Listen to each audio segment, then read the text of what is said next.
This conference will now be recorded. Bismillahirrahmanirrahim.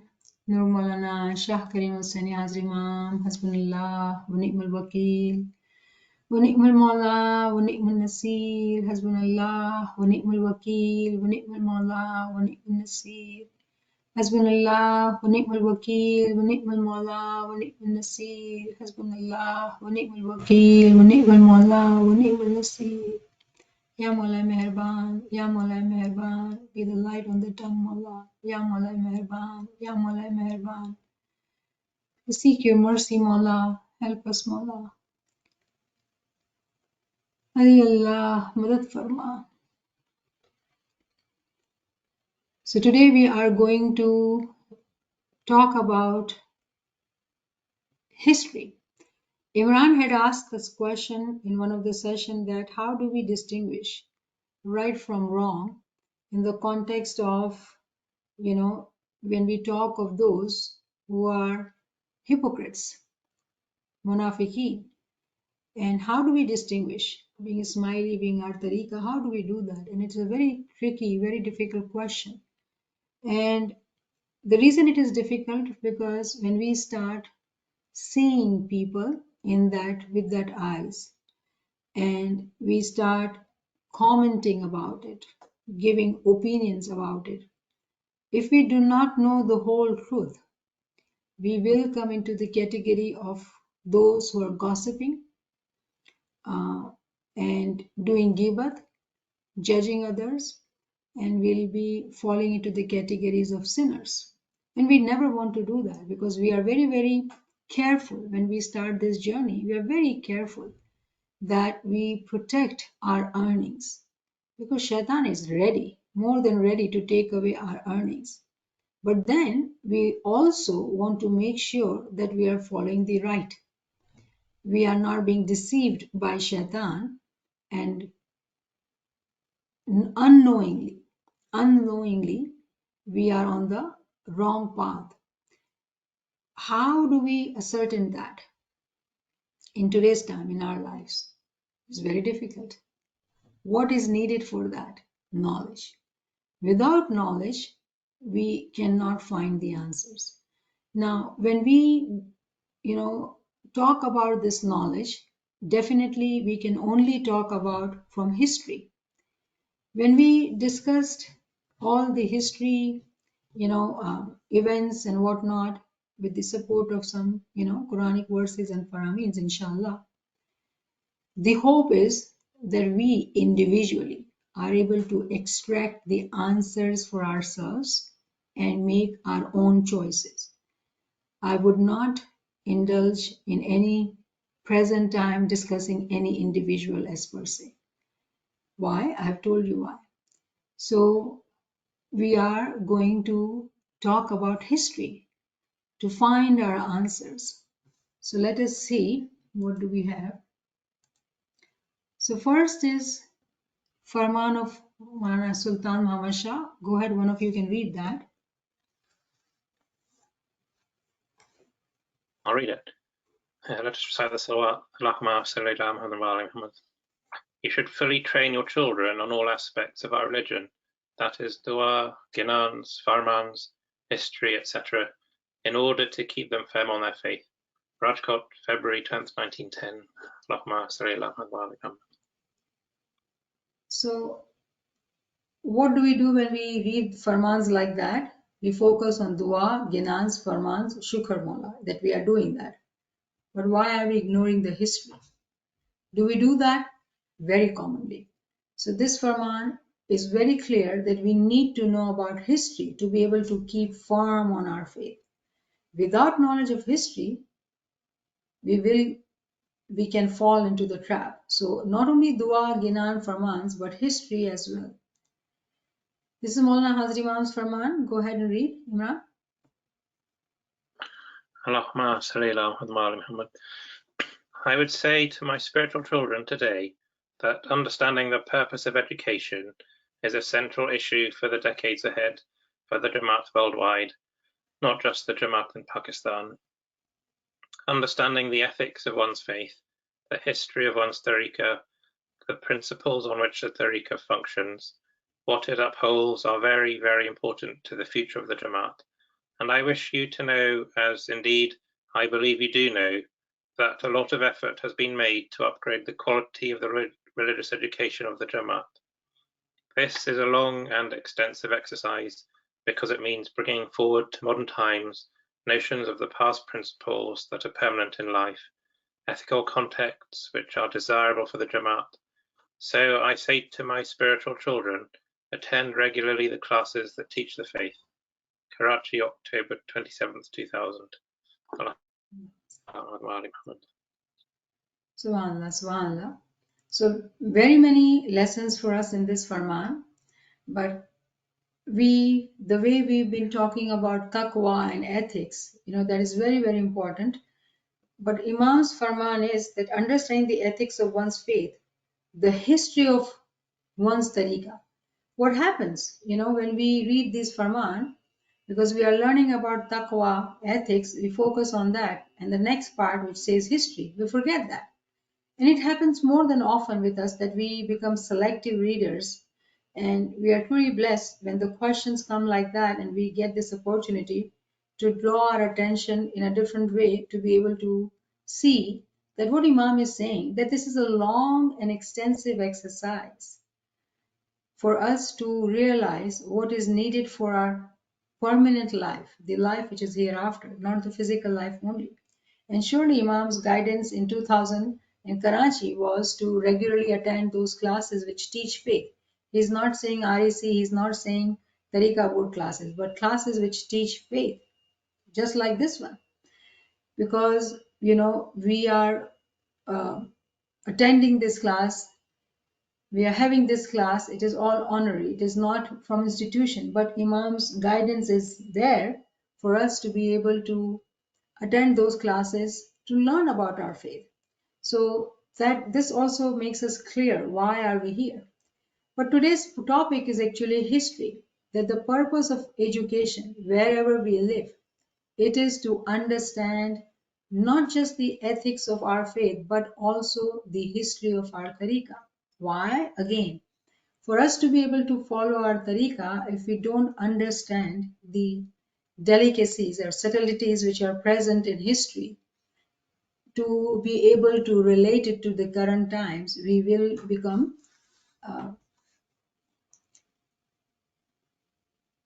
we run the danger of falling into the trap of shaitan. Another beautiful farman, Ji, go ahead.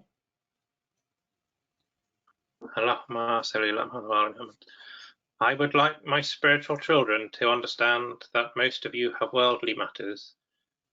These you should not have in concentration. This is not the essence. The essence is the soul. He who forgets soul is unhappy. This you will see every day around you. There would be many people.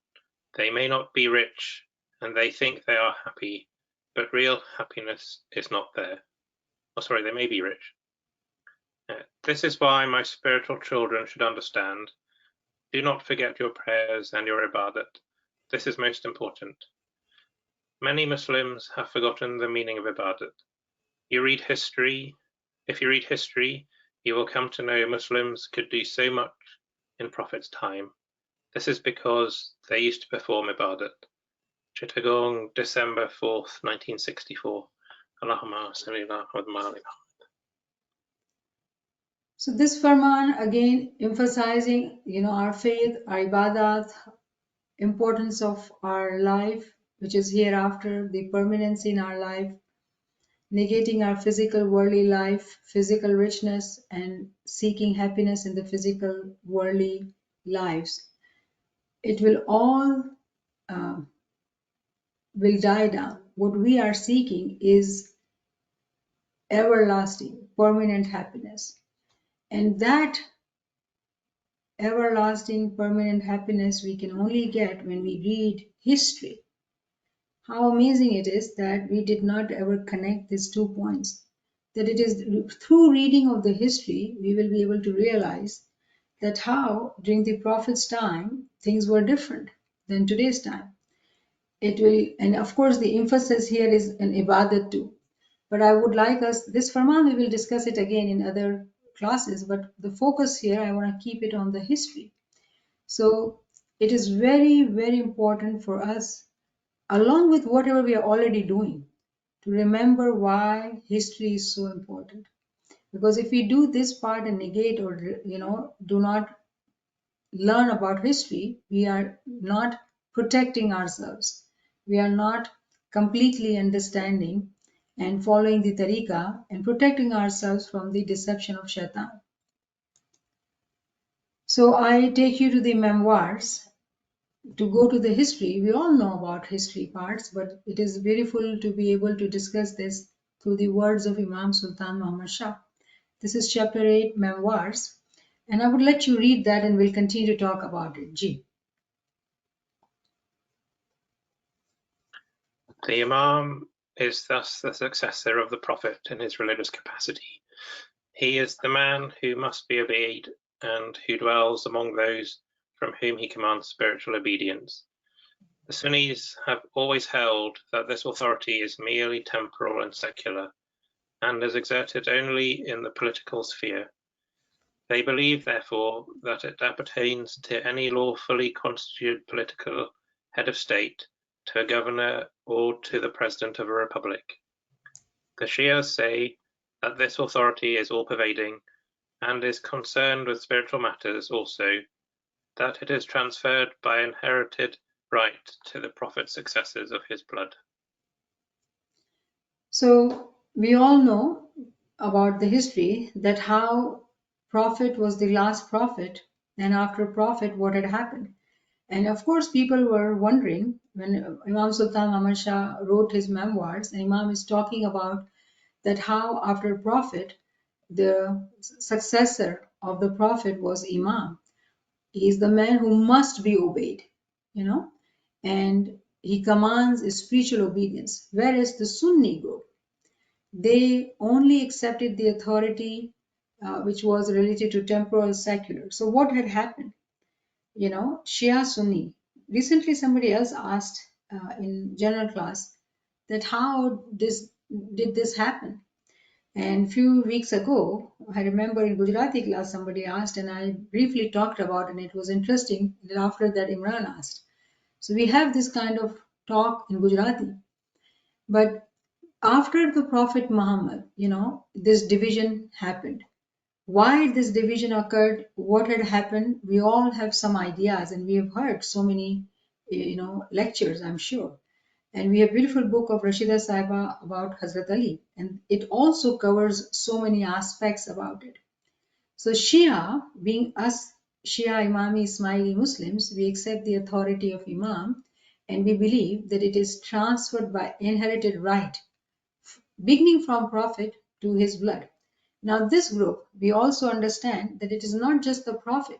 We can go back to Ayah Istafa, the verse of chosen, in which it says 3 by 33, that Adam was chosen, Noah was chosen, and after that, the family of Ibrahim and the family of Imran. So if you look back from Hazima, if you go back, it will connect to Hazrat Ibrahim alayhi salam. It is the same family, Nurun Allah, continue in the same family. It is the inherited right of the family of the Prophet through his blood, and it continues to go on.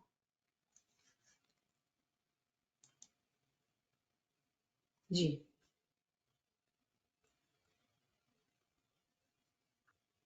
How this came about is best described in the words of Mr. Justice Arnold in his judgment delivered in the High Court of Bombay on November 12, 1866, in the great lawsuit brought against my grandfather, to which I refer elsewhere. The influence of Aisha, the young and favourite wife of Muhammad, a rancorous enemy of Fatima and of Ali, procured the election of her own father Abu Bakr. To Abu Bakr succeeded Omar, and to him Osman, upon whose death, in the year 655 of the Christian era, Ali was at last raised to the caliphate. He was not even then unopposed. Aided by Aisha, Muawiyah of the family of the Umayyads contested the caliphate with him, and while the strife was still doubtful, in the year AD 660, Ali was slain by a Kharijite or Muslim fanatic in the Mosque of Kufa. At that time, the principal Muslim city on the right or west bank of the Euphrates, itself long since a ruin, at no great distance from the ruins of Babylon. So just to give you, I'm using Imam's memoirs, but we do know the part of the history. When the Prophet at Ghadir Khum announced that whoever I am the Mawla, Mawla Ali is the Mawla. And this was announced for 10,000 people who were present. It was made sure Prophet did everything to make it possible for all those people who were there in the last Hajj hear this announcement. Now, despite of that, we hear Mawla Ali saying that there were not even 40 people who were with him, so he could announce his imamat. Instead, what do we read? That Abu Bakr announced his khilafat. And how did that happen? Prophet Muhammad had fallen sick, and he, after Ghadir Khum, he lived for 3 days. So he was sick, and Mawla Ali was taking care of him, and then he passes away, and then Mawla Ali is in planning of the arrangement of the funeral. But these people now are plotting how to make sure that Mawla Ali does not get the leadership as Prophet Muhammad had announced. Why did they do that? Imam Sultan Ahmad Shah talks about that as well. But what was happening, they were plotting to keep the leadership. And we see that this words of Justice Arnold, when he had given his statement, he says that the favorite wife of Hazrat Aisha, she was not the favorite wife of Hazrat Aisha. The favorite wife of Hazrat the Prophet Muhammad, the favorite wife Aisha, was not the favorite wife. The favorite wife of Prophet Muhammad was Bibi Khatija. But again, people say what they say. And when we read, we have to read. These are not the words of Imam Sultan Muhammad Shah, but Imam is referring to the words of Justice Arnold. She was enemy of Bibi Fatima from the day one and of Maula Ali. And when we read, there's another book which talks about all the wives of prophets, written by a Western author. And it's a beautiful book. And she talks about that when you go into detail and reading those things, what was going on in Prophet's life and his wives, it's like you are watching a soap opera. And it is very interesting book. I was shocked to read that book, but it was very interesting. So if you really want to know more what was going on, there are books available. And if you like, Naveen Saba has that book. I just don't recall the name, but it is a beautiful book to read. But anyways, Aisha would do everything in her power to keep Prophet Muhammad away from Bibi Fatima and Maula Ali. She'll cause problems, cause dramas and stories and whatnot. And there are so many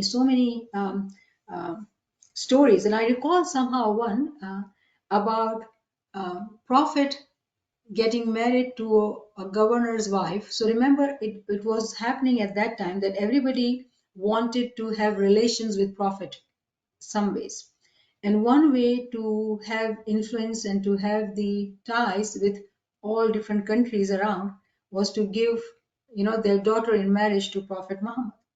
So, and Prophet, after the death of Bibi Khatija, all his wives, we hear he had 22 wives. And if you were to read about how did all they became his wives, it was all actually due to Prophet giving them protection. They were all wives who were excluding Aisha, excluding Hafsa. All those wives were either widow or divorced women who needed protection, because at that time women could not be without a man, and they would ask Prophet for help, and that was one of his way, that and they would agree, they would ask him, then he would marry them and keep them with their names so they are protected from the people. But in case of Aisha is very strange marriage. So I was telling you the story about one of the kingdom. It is mentioned in that book.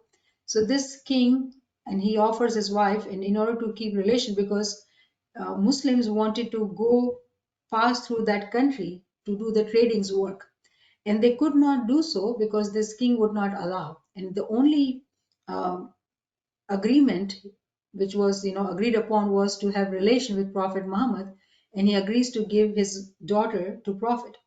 Now Aisha, being a jealous woman by nature, and what she does, she tells her, she asks in her naiveness, she had heard stories about Prophet and she was very happy.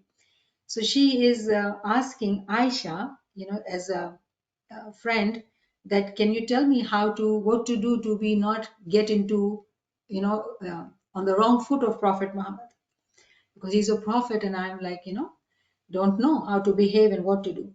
So she tells her something about, I don't recall the whole story. Suddenly I just remembered. So she tells him exactly the thing which would offend Prophet Muhammad. And it was prohibition given in Quran somewhere that this should not be acceptable. So what happens, the marriage is done, and when the Prophet is, meeting her, she says that. Immediately, Prophet walks out of the room and he says, I cannot be, because she had asked for separation, something like that. And she did not know what words she was saying. She was believing Aisha, and the marriage was null at there and there, and that agreement never took place, and Muslims could not go through that country to be trading. So due to her, the whole Muslim Ummah had a loss.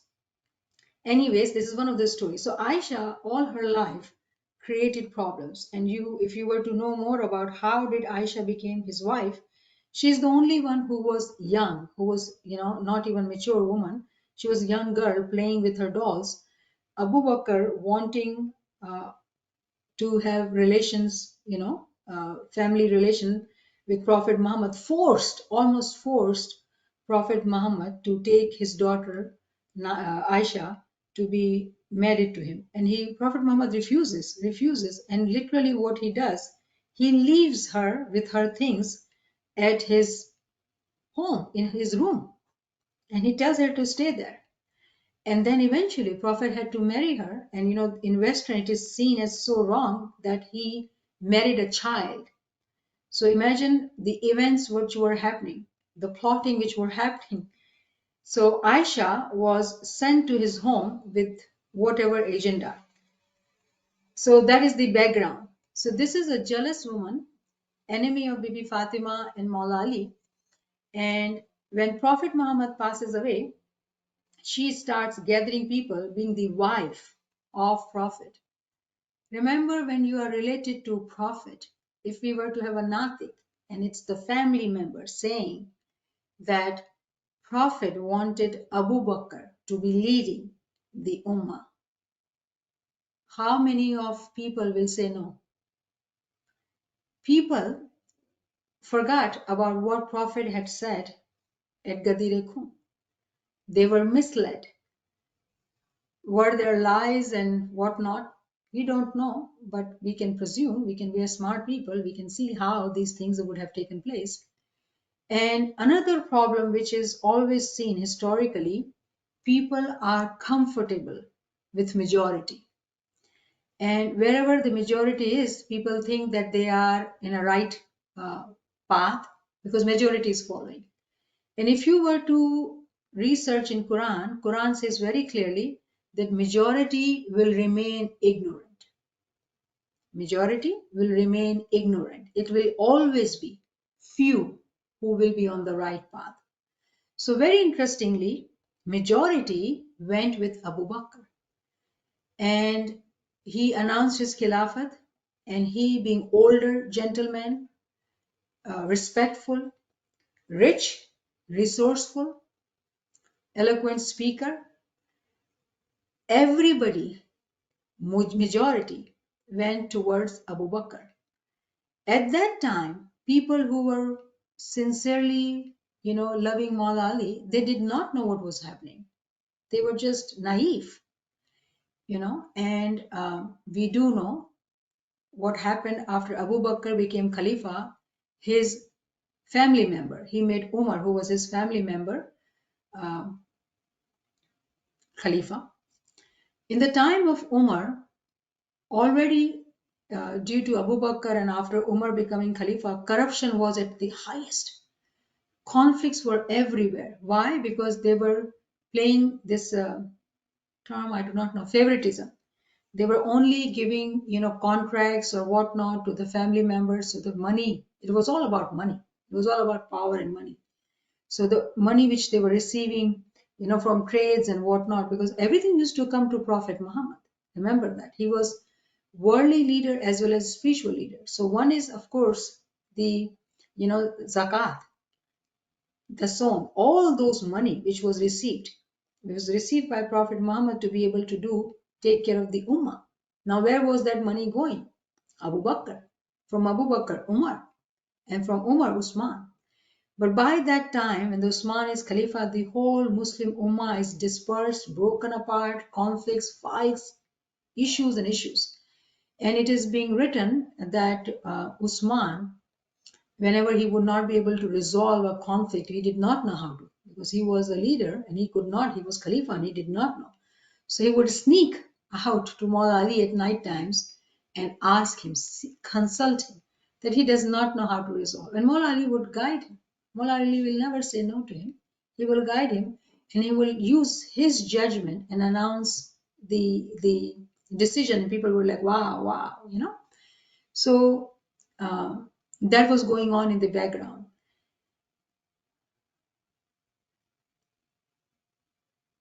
Usman was the Khalifa who compiled the Quran. Remember, that is also important part of the history. He compiled and he hired a man, a scholar, Arabic scholar, Hajjaj bin Yusuf. So what he did, he took all the scriptures or papers or leaves or whatever people had, everybody, because Usman was Khalifa. So they asked from everybody, and he took all these papers and burnt it. He compiled his own Quran according to the instructions of Usman. Are there changes in Quran? 100%. 100%. And it is being written in the books. If you were to go in depth, you will know that there are changes in Quran, and I will mention one of that, inshallah, today. So very interestingly, that also happened at the time of Usman. So I need to rush. I need to be quick. I'm going too much into detail. Anyways, so Aisha played a very strong role in making Abu Bakr the Khalifa, and after that it stayed in family. Umar and Usman were the family members. And during that time, we also know the war, the battle between Aisha and Maula Ali, Jang-e-Safin. And at that time, the army with Aisha and Muawiyah, they saw Maula Ali and his army were very few in numbers. But being Maula Ali, he was fighting, he was a warrior and he had Zulfikar. And they saw it very clearly that they are going to lose the battle. So what they did very cleverly, Aisha told them to take Quran, its pages, and put it on their nasobe, whatever thing you call on their thing, they put it Quran pages. So if they want to fight, now they're fighting with the Quran pages. How would they fight? They said, we won't fight. And at that time, Maula Ali said, do not stop fighting. They are deceiving you. Fight with them. I am the Quran. I am the speaking Quran. But people did not listen. Maula Ali lost that battle. So all this was happening in the background. So do know that this was the politics which were happening. Go ahead and read this. Mr. Justice Arnold's judgment gives a lucid and the effect on Muslim life and thought of this assassination and of the subsequent murders. 9 years and 20 years after their father of Ali's two sons, Hassan and Hussein, the Prophet's beloved grandchildren, whom he himself had publicly hailed as the foremost among the youths of paradise, of the tragic and embittered hostility and misunderstanding that developed between the two main Muslim sects, and all the sorrow and the strife that afflicted succeeding. So Imagine what had happened due to Imam says misunderstanding. You know, he's so merciful. All the hostility and tragic events were going on. Maula Ali was murdered, Imam Hussain, Maulana Hassan, and continues to go on. So the enmity had increased so much. Who is the biggest playing the role? The powerful role is Khadija, is Mafi, Aisha. Aisha, even there is a Hadith tradition quoting Aisha saying that all those hadiths saying of Prophet Muhammad about Maula Ali, which Abu Bakr had collected, he had asked her to burn all those proofs of Maula Ali's Imamat. And she had said that, and it is being quoted in the books now. You see it.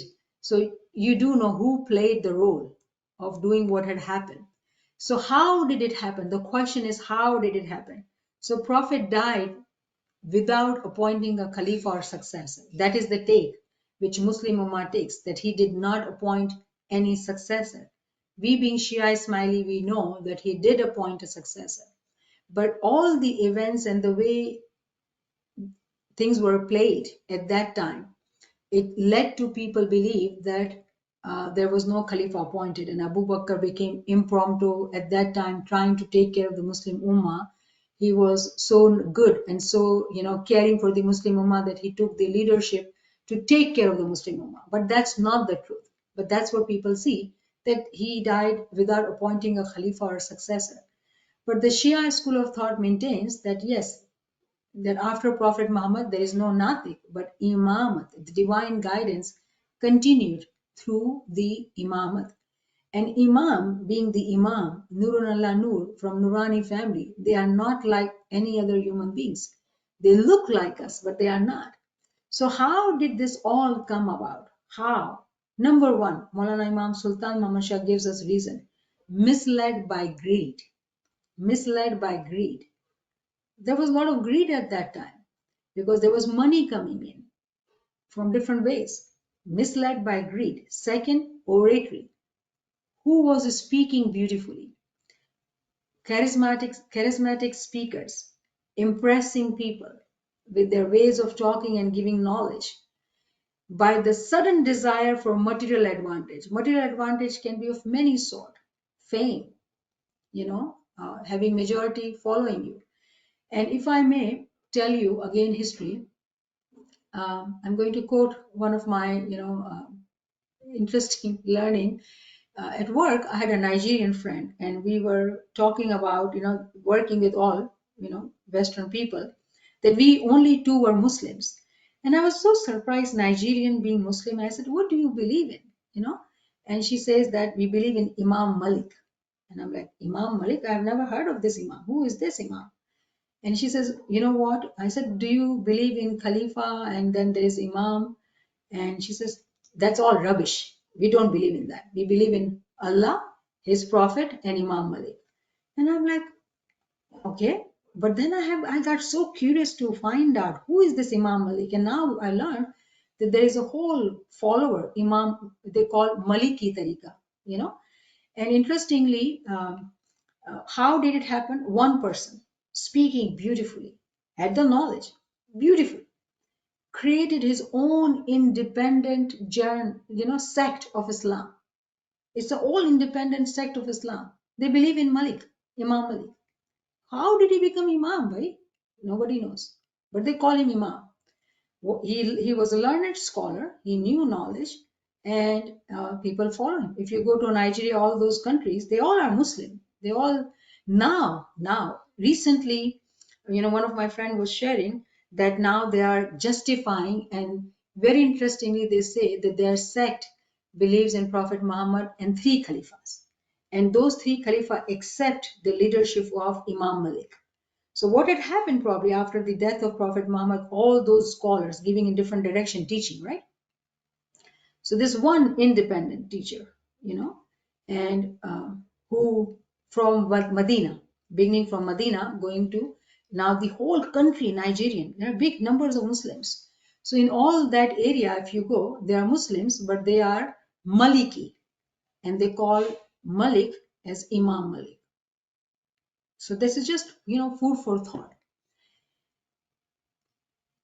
Misled by greed, oratory, or by the sudden desire of material advantage. These three reasons Imam has given to us. These dangers were manifest in the period immediately following our holy prophet's death. And I gave you some background of people and events to understand these three reasons. So this is the proof which I was telling you, the changes in the Quran. If you were to take chapter 66 and you will read about 4 women, 2 without name, 2 with name. You would read about wife of Pharaoh, Asiya, who was Momina, and you hear me saying her prayer that, "Oh Allah, make my house next to you." She was a Momina, wife of an unbeliever, Pharaoh, who called himself God. She's his wife and pure Momina. Then Bibi Maryam, we all know, the wife of the mother of Hazrat Isa alayhi salam, Bibi Maryam. So these 2 ladies are mentioned with names. And there are 2 negative examples of women, which the names are not there. Who removed those names? Usman. And the names are Hafsa bint Umar and Aisha bint Abu Bakr. And if you were to go and study the books, there are very many books to read, and I have read in Urdu. So they are in Urdu. I'm so sorry. But it is what it is. But I hope that with more and more books are translated and the facts are coming out, we will read in English as well. So these 2 women are wives of Prophet Muhammad, and the story behind is that Prophet Muhammad would spend a lot of time with one of his wife, Zainab bint somebody. Okay, and so Aisha or Hafsa asks Prophet Muhammad that, we noticed that you're spending time with her. So, no, they asked Zainab actually that, what are you, I see Prophet Muhammad visiting you a lot. So what is going on, asking. And she very excitedly shares that she has learned to make a juice or a drink from honey like nectar, and Prophet Muhammad is loving it. So he's actually coming for that drink, because he loves it so much. Prophet Muhammad had a sweet tooth, if you know about him. He loved sweet dishes, right? So he would go to visit her just to have that drink, because she, from different culture, different background, knew how to make that drink. So he would drink that. Now, jealous Aisha, curious Aisha, why? What is happening? She had to know about everybody. So when they find out, she asks Hafsa, and Hafsa finds out, because people knew among themselves Aisha's personality. So it is Hafsa who finds out. So Hafsa tells it to Aisha, and now they plot. What they plot, and this is very commonly available, you'll find this story. They plot that now if Prophet Muhammad visits them, we will say that you smell bad. Again, there's a term which is, prohibited bad smell, really, really disgusting smell. So we'll use that term for Prophet Muhammad that, he's smelling like that. And guess what? It happens. He visits Aisha and she says, you smell like makfir. That's the proper word, makfir, which is not allowed, which is prohibited, which is bad. And Prophet says, really? Oh my God. He leaves. And he says, oh, I've been drinking this drink with Zainab.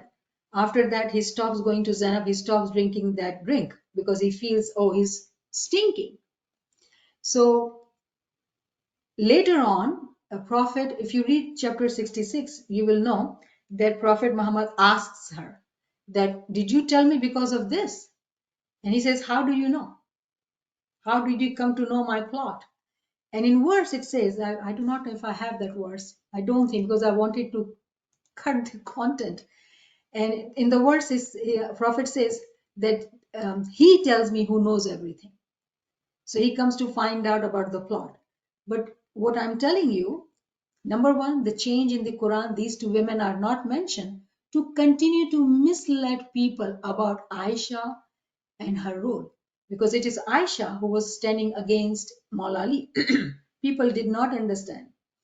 Abu Bakr and Aisha constantly going against, even when Maula Ali became Khalifa. Do you know how he became Khalifa? The Muslim Ummah was in such a chaos that people went to Maula Ali begging him, begging him that please, you need to take this leadership. Otherwise, we are, at loss. Muslim Ummah is, is in division. They are really, really dying. Could you please take the leadership?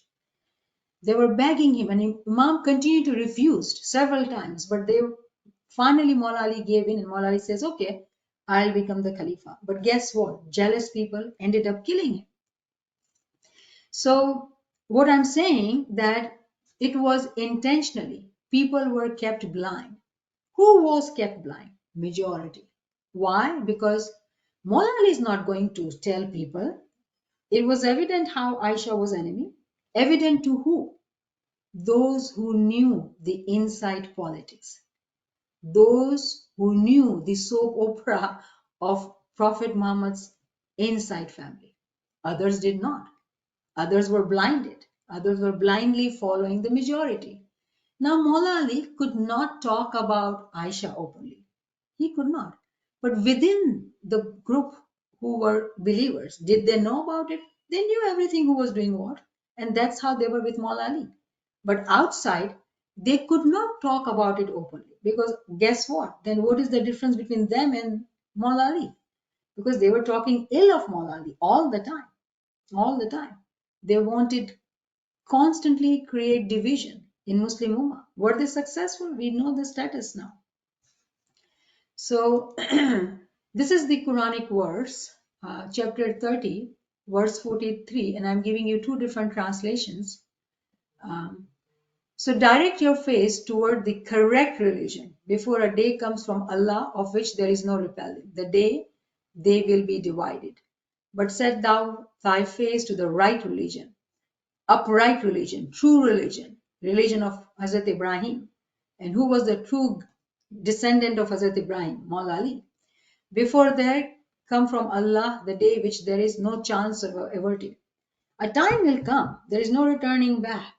You have followed those who are misleading the majority. You have followed those. There is no coming back from that division.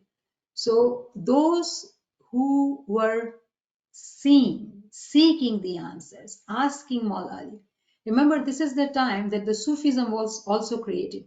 A group of people became so disheartened seeing all this politics and not giving the rightful right to Maula Ali, and Maula Ali fighting against Aisha, saying, I am the speaking Quran. Confusion, confusion, confusion. They said, we gave up. We are not seeing with you and with you. We are going to have our own tariqah, Sufism. And what they did, they became, their own ibadat, their own riyazat. But then when they realized, oh, how are we going to get guidance? Who is going to help in spirituality? Because that group was interested in Ruhaniyat. They were like, we do not want to involve in politics, but we do want to continue to elevate in Ruhaniyat. So they sought guidance from Maula Ali. Maula Ali was the first Sufi. He was teaching them how to be Sufi and continue to elevate yourself into Ruhaniyat. So Sufism, who are the true Sufi today? Ismailis, not the Sufism which outside. Do not be thinking those are Sufis. True Sufis are Ismailis, but those Sufis who are Darwish, the way Imam Sultan Ahmad Shah said. So if you want to study Sufism, it is Ismailism. It is not the Sufism which we hear in the West. Please do know that. So what did Maula Ali say? This is Maula Ali saying. Maula Ali is recorded as having said, ask me before you lose me regarding the book of God, for verily there is not a verse, but I know whether it was revealed by night or day, in the plains or on the or no the mountains. So this is, I have quoted from Hazrat Ali book, the Rashida Saiba, and I'm not sure if I made an error or not, but Maula Ali was saying, ask me. He was telling people, ask me. People, not the inside people, Jamaat, ask me. And we have heard this, right? Saying, Saluni kabla antaf kiduni. And then there's another word. What is it saying? Ask me before you will lose me about what was and what will be till the day of resurrection. The division was happening, but what is the reality? Remember the way we studied the Farman of Hazrima, that what is permanent is our soul, is our life hereafter. Do not get into the politics, what is going on, because there was politics going on, and people were lost. and they were not able to stand by the side of Maula Ali because they could not understand. Maula Ali was telling them, ask me, and ask me so you can be with me in the day of Qiyamah. Get the haqiqi, true knowledge. So what does Quran say? Quran say, whoever is blinded from the remembrance of most merciful, we appoint for him a devil, and he is to him a companion. Those who get sidetracked for one reason or the other reason, deception is everywhere. Shaitan, Imam Sultan Muhammad Shah says that he assesses you. He assesses you, what are your weaknesses? What are our weaknesses? We need to look into ourselves individually, and then he deceives us. So those who forget the remembrance, get into gossip, get into different things, they'll forget the remembrance. They will have this devil appointed for them, a companion. And then what is going to happen? Misleading, definitely deception, nothing else. Another verse, 41/25. And we appointed for them companions who made attractive to them what was before them and what was behind them. And the word has come into effect upon them among nations, which had passed on before them of jinn and men. Indeed, they were all losers. So these shaitan who are now their companion. Remember, shaitan is insi or jinni. There are no saying on the shaitan that this is shaitan. How do we distinguish? Only through knowledge. And they were made attractive. How? Imam Sultan Muhammad Shah said oratory. That's one of the way. Greed, material advantage, all these three reasons keep in mind. They were made attractive. So when they're attractive, and if people follow, they will be among losers, wherever they are, whoever they are, evident or hidden. Jinns are hidden, men are evident. They are losers. Oh, there's one more verse. Okay, I need to look that verse, very important. Let me open up my Quran, which was concluding verse.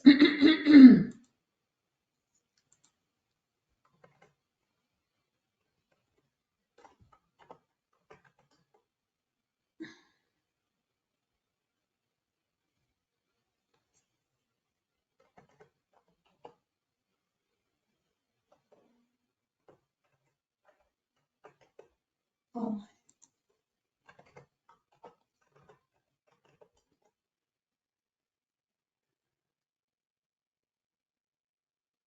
Okay, so if you open up your Quran,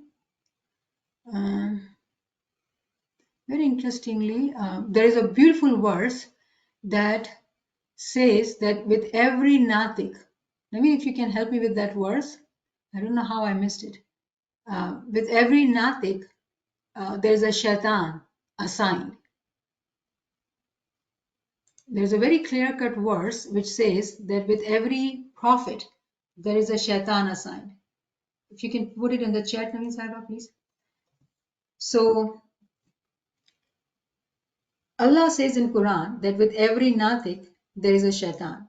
How do we understand that? Let's go to Hazrat Adam alayhi salam. We all know Azazel, very high-ranking angel, very high-ranking angel. But when Adam was chosen and Adam became the Adam, he said, I refuse. I will not bow down to you. Bow down to Adam. I accept you, my Lord, but I will not bow down to you. So he was a very high-ranking angel. But he did not accept Hazrat Adam alayhi salam.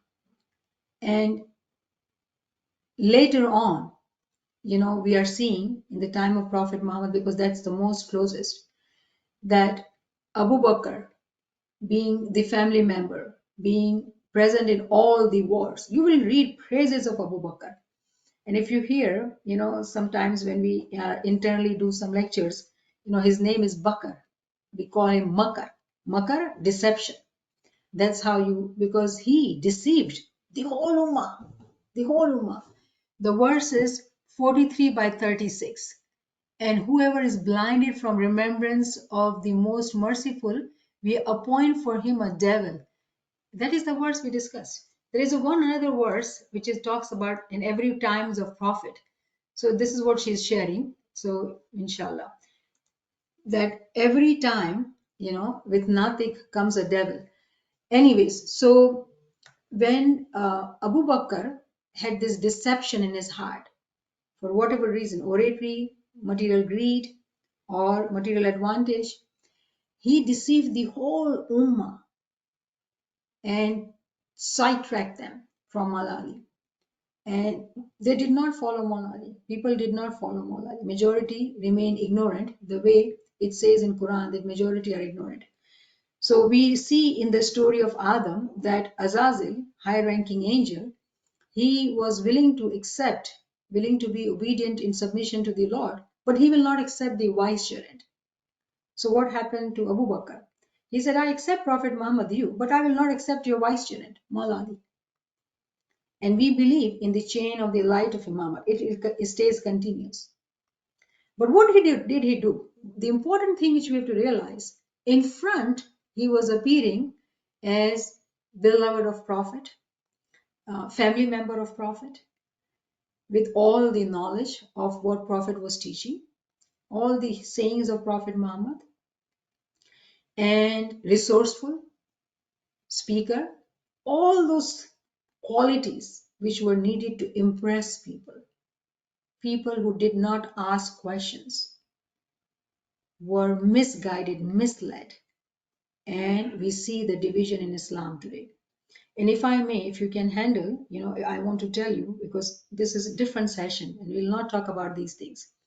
There are different examples. If I may take you to the Hindu time, which is before Hazrat Ibrahim alayhi salam, because Indo-Pak Jamaat knows those stories, right? Ravan and Ram, right? Ram is a Paigambar, according to Farman of Imam Sultan Muhammad Shah. Ram was a Paigambar.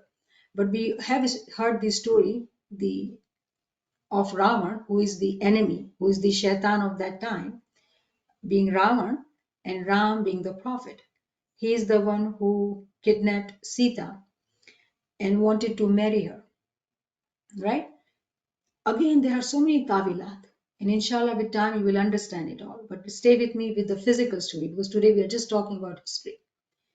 That Ram being the prophet, Sita his wife, and when Ravana kidnaps Sita, and Ram kills Ravana, right? And this event or this incident is celebrated as the success of Ram in India, as the success of the truth, right?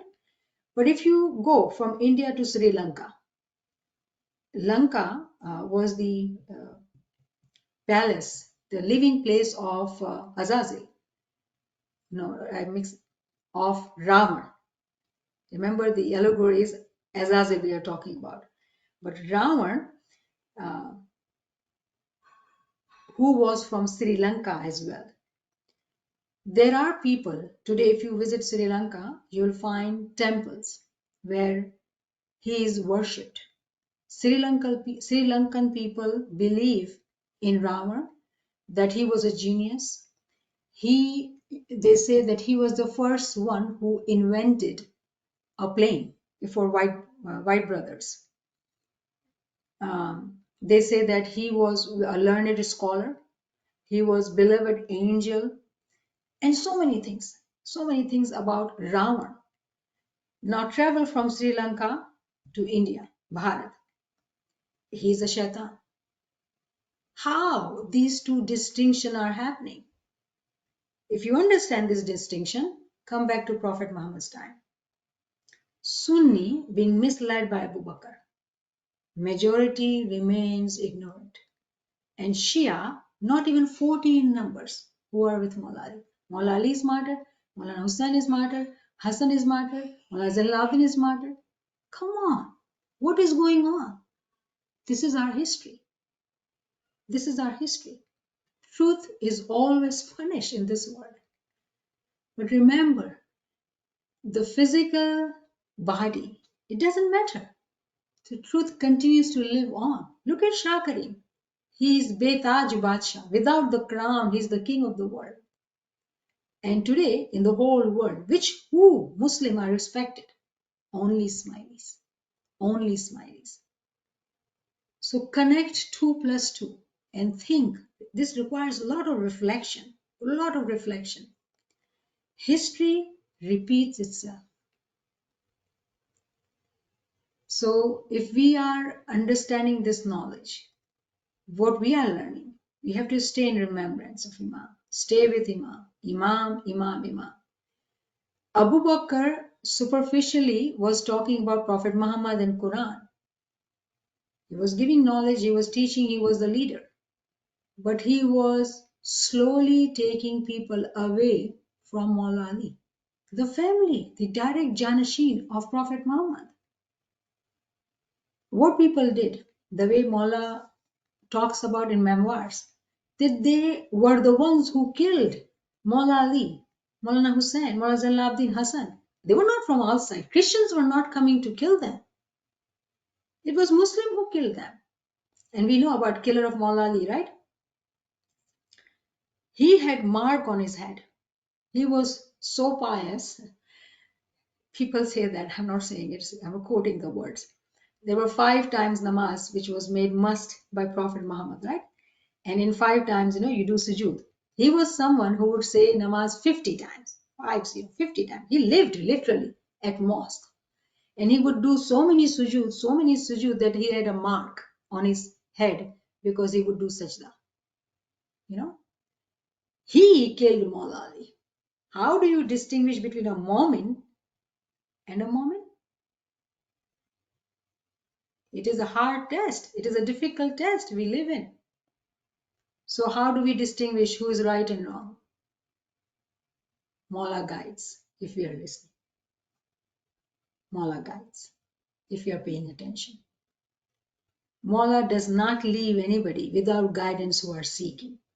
But remember, we have to be very delicate, very subtle in the way we talk about, if we talk about today's time. We have I don't shy away saying our Imam is our Imam, Shakari, and that is it. Remembering him, knowing him, believing in him, staying with him, we are in the right track. If we sometimes, what Abu Bakr did, and after Abu Bakr, Usman and Umar did, they did this so slowly, this division of Shia and Sunni did not happen in the time of Maula Ali or even Imam Zainal Abidin. It was all slowly. There were constant fight. Muawiyah, Umayyad, all these dynasties, you see, they were all Muslims. There was no division. It was later on that it came into realization, oh, there are 2 groups now, Shia and Sunni. It was not in the beginning, evidently. It was after some generations. But what had happened? That people were slowly misguided, generation after generation. So what is important for us as Ismailis? Find the truth. Stay with Imam. Because we do not know how. Like I gave you the example of this Imam Malik. Where did he come from? And how the whole country believes in him? Whole country? I mean, it is mind-blowing. I mean, we understand Sunni because, it was so evident in front of us in history. We were studying about Abu Bakr, Usman, and Umar. But for me, it was personally very shocking. There is somebody, Imam Maliki. We knew about Shia division, 12ers, and whatnot. But this was totally, completely different for me. Shocking. And it is only one. There is nobody after him. It is only one Imam, Imam Malik. One individual. Oratory, material greed, material advantage. Gee.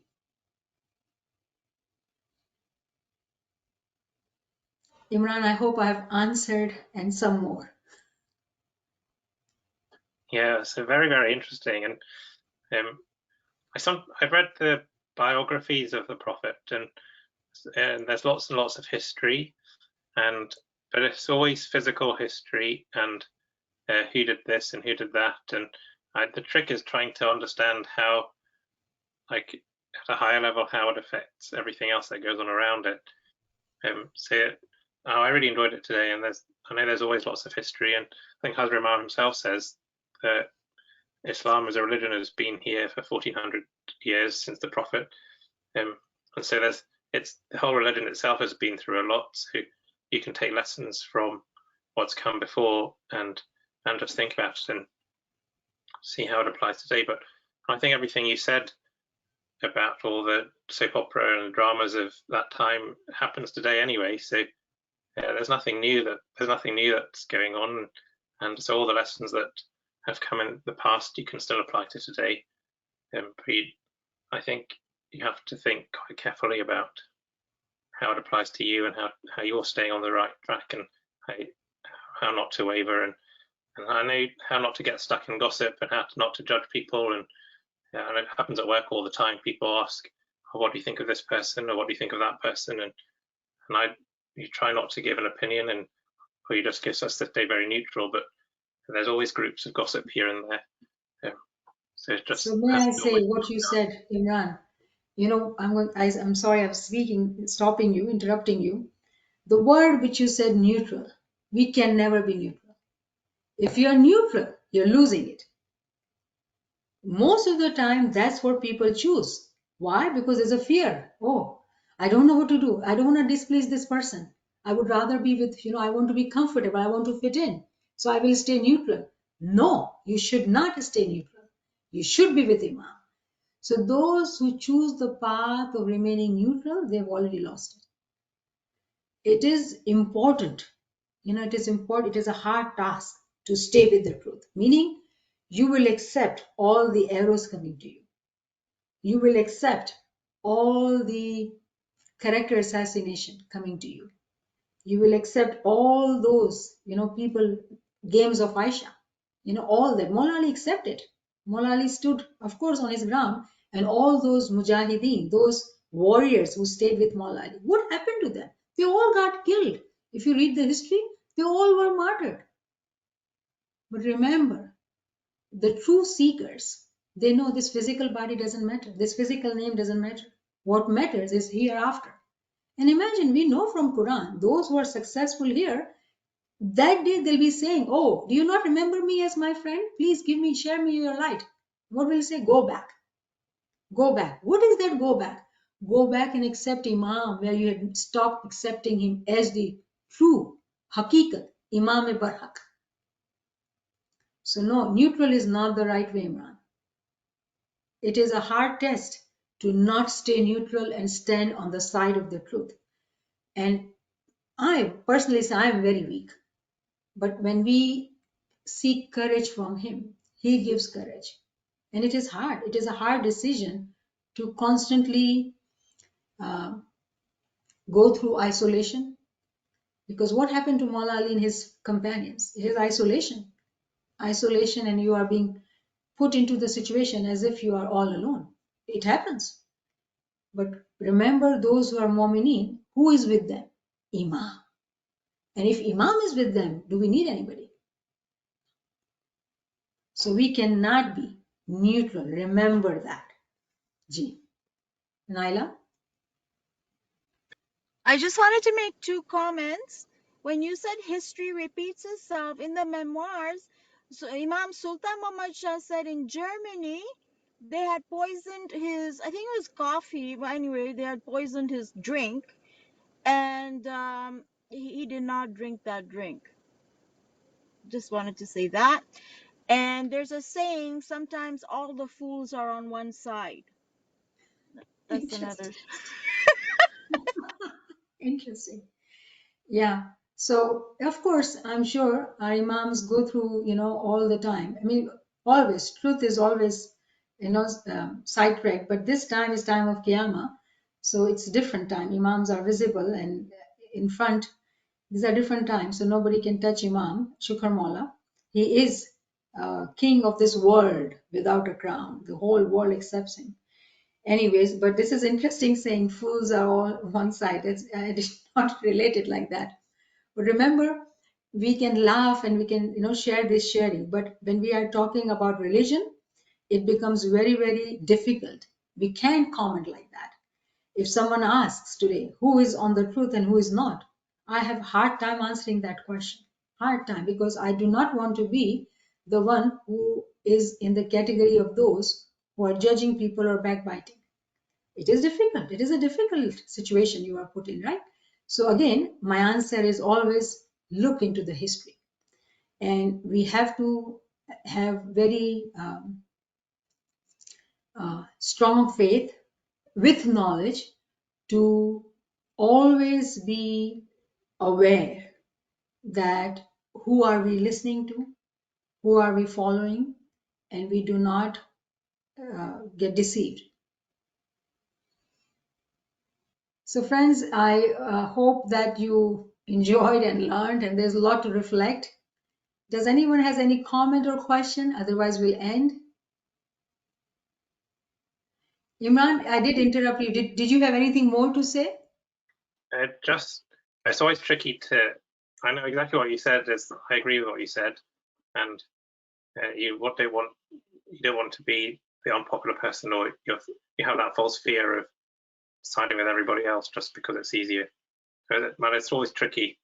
So no, I agree. Lots to reflect on. Yeah, so yesterday, the Jashan I was talking about, our two friends talked about cure of false fear. False fear. And it is true fear. People are, sick with this fear, khauf-e-beja, fear of people. Because when majority is standing and you are few, people judge you because you're few. You must be wrong. You must be wrong. So yes, you're absolutely correct that majority suffers from this disease, khauf-e-beja, false fear, and we need to cure it. If we are walking on this path, we have to truly cure it. So thank you for sharing that comment. Giannis. I just was saying, but you mentioned about the Tabilato for Ram and Ravan. Yes, that will be interesting. Inshallah, one day you can explain that to us. Yeah. Oh, yeah. History. I will talk about history, and you will understand it. What I'm Ram saying. and Ravan. Yeah, you said there is a Tabilat behind it, right? Of course, everywhere there is Tabilat. Of course. But yes, I think we will talk about it differently, but you'll understand. You will understand all the Tabilat, because it is very interesting if we understand the story of Adam actually. The story of Adam is so powerful if we truly understand the story of Adam with its complete Tawili meaning. We will be able to solve all these locks in our mind. And of course, it will come into, inshallah, higher classes when we go there and we are able to talk about more things. We are now building our foundation. It has to be strong and firm so we don't fall off, right? Yes, we will, inshallah, talk about those things. All right, friends. Yali Madad. Yali Madad. Ali Madad, thank you. Yali Madad, Allah bless you. Thank you. Yali Madad. Thank you very much.